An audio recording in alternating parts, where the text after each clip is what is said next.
COVID-19 harus pakai masker. Oh iya, saya lupa, Dek. Saya lupa, ini udah bawa, tapi lupa tak saya pakai.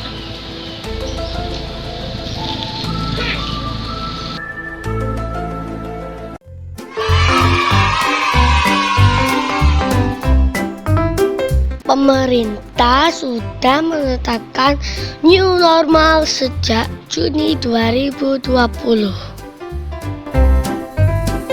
Apa saja yang harus dilakukan?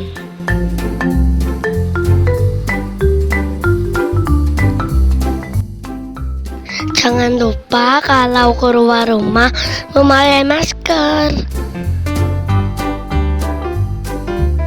Sering-sering mencuci tangan pakai sabun dan air yang mengalir.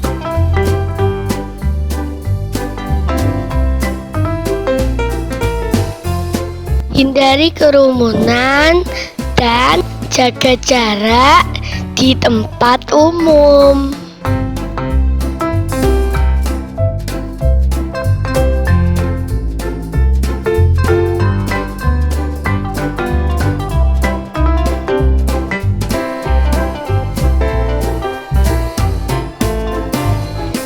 Setelah bepergian, segera mandi dan ganti baju.